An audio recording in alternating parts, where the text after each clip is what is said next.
Hello, everybody, and welcome to From Poverty to Progress, the channel that promotes an awareness and understanding of human material progress. My name is Michael Magoon. I am the author of the From Poverty to Progress book series. The first book in my book series is entitled From Poverty to Progress, and it explains the origin and causes of modern progress. My second book, which I am happy to announce is now available on pre-release, is called Promoting Progress, a radical new agenda to create abundance for all. I take the lessons learned from the theories in the first book and apply a concrete progress-based reform agenda to promote widely shared economic growth for all. Today I'm going to continue my series on evidence for human material progress. And as a reminder, the definition of progress that I use is the sustained improvement in the material standard of living of a large group of people over a long period of time. Today, I'm going to cover one of the most widely used metrics for measuring standard of living of developing nations. That is the United Nations Human Development Index.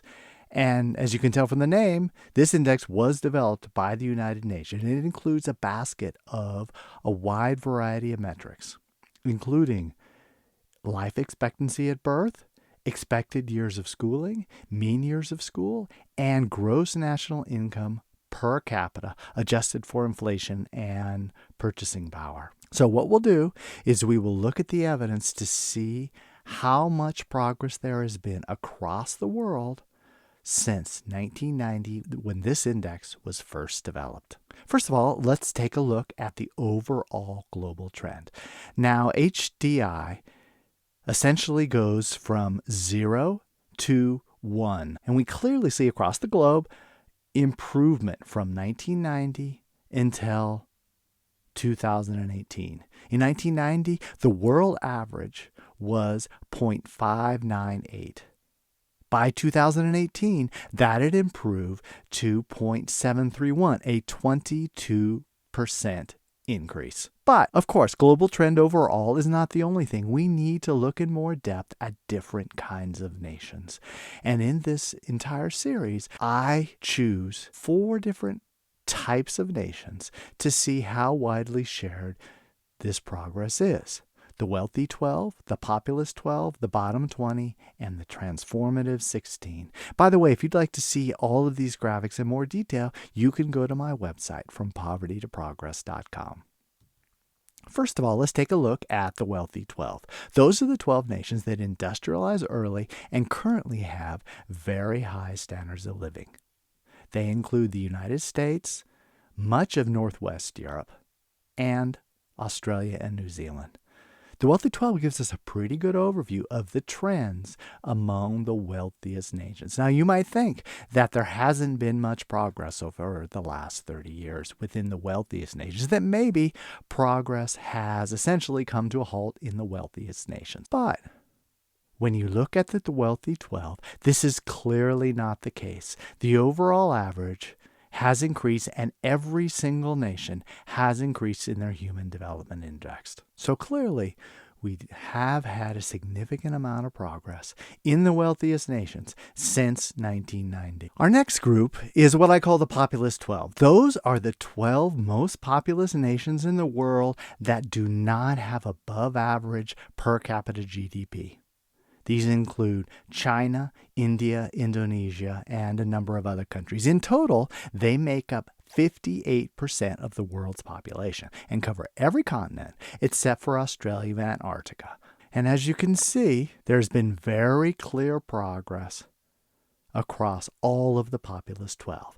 The average is the solid black line, which shows a little bit of a downturn around the year 2000. But other than that, there's been a steady upward march for every single nation. The next group is what I call the bottom 20. These are the 20 nations with the lowest scores of the United Nations Human Development Index in 1990. These include mainly sub-Saharan African nations, but also including Afghanistan, Burma, and Papua New Guinea.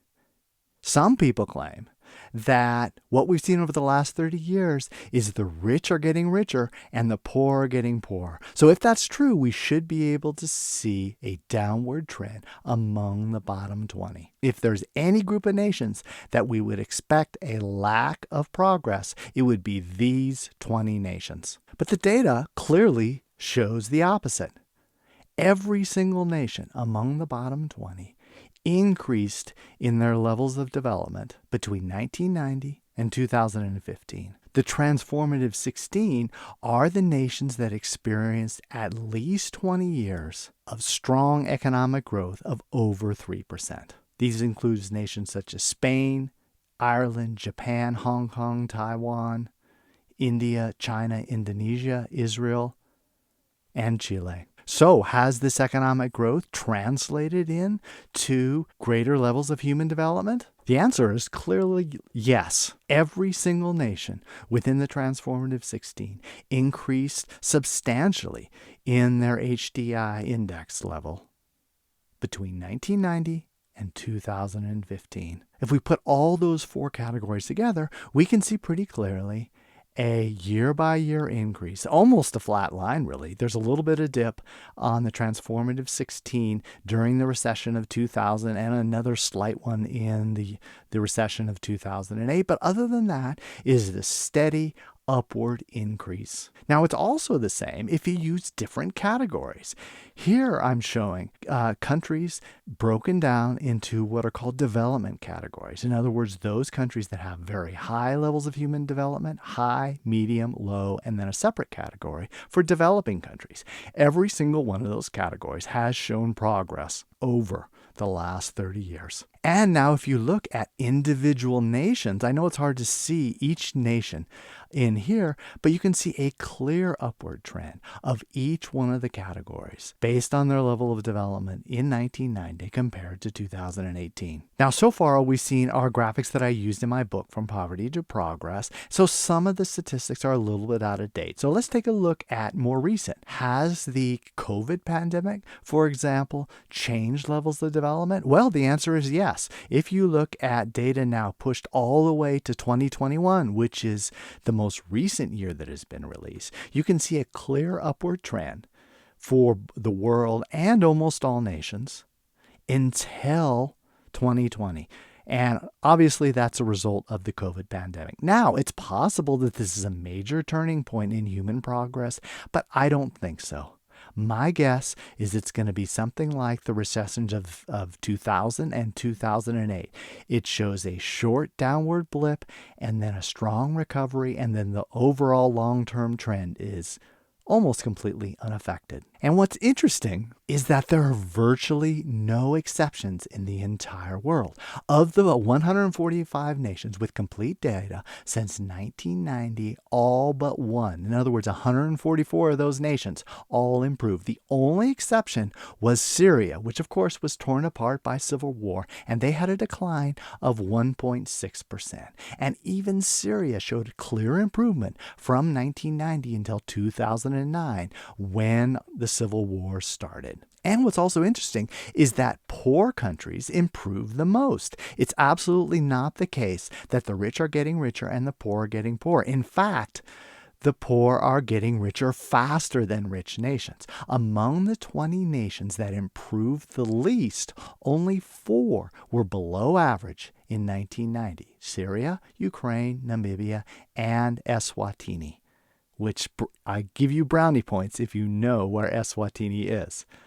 None of the nations who improved the most were already above average in 1990. So the trend is very clear.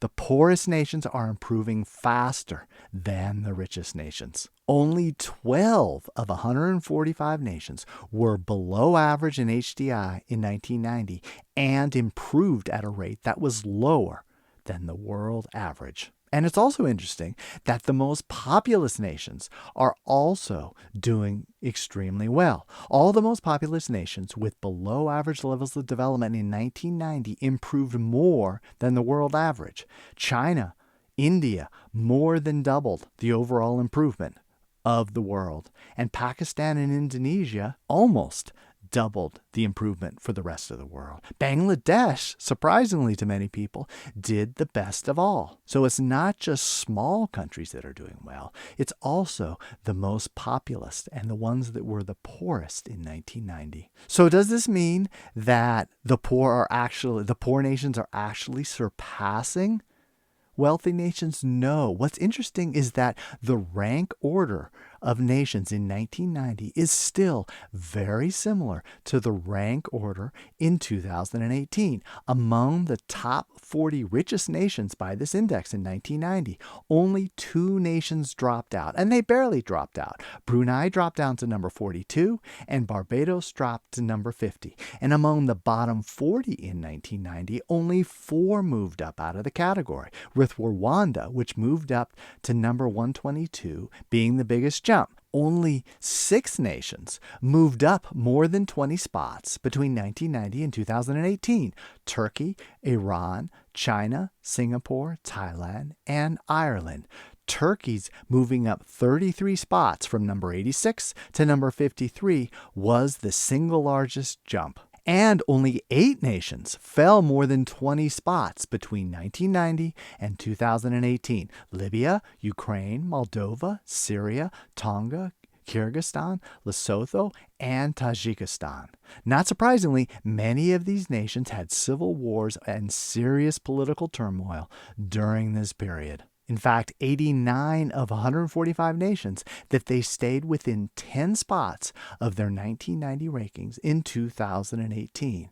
So we can think of human material progress as a slow escalator that is raising all nations, but it's not changing their relative rankings. So the countries that were the richest in 1990 are still the richest in 2018. And those that are the poorest are still the poorest. It's just everybody is moving up at roughly the same pace, and the poor nations are catching up, but not surpassing the wealthiest nations. You shouldn't be at all surprised to know that the top rankings in both 1990 and in 2018 are dominated by European nations and nations that were settled by Europeans. What has happened is that the rest of the world has narrowed the gap between the European nations and those settled by European nations and the rest of the world. So what we're seeing is global catch-up. So what can we learn from this HDI metric? Well, there's been a clear trend of improving HDI for virtually every nation since 1990. Even the poorest nations have improved. The poorest nations are doing better than the richest nations, and the trend was unaffected by the 2008 recession. So it seems likely that the COVID dip that we're seeing in the data is temporarily. And there's nothing in the data to suggest that human material progress, as measured by the UNHDI, will do anything but increase over the next 30 years. If you're interested in this topic, I suggest that you read my book, From Poverty to Progress, where you'll see a lot more evidence for human material progress. Well, I hope you enjoyed this episode. Please don't forget to subscribe and like. It really helps the channel to grow. If you'd like more resources, I'd recommend going to my website, FromPovertyToProgress.com. With a free email subscription, you get free ebook samples, free audio samples, and you can buy discounted ebooks and audiobooks. If you insist on paying full price, you can get ebooks, paperbacks, and hardcovers at Amazon, or if you're a bookstore or a library, you can get them at Ingram Spark. Audiobooks are available at Amazon, Audible, and iTunes. If you'd like to know more about books related to this content, I'd recommend going to my other website, which is the techratchet.com. It consists of an online library of over 280 book summaries on the topics of technology, history, economic growth, and progress.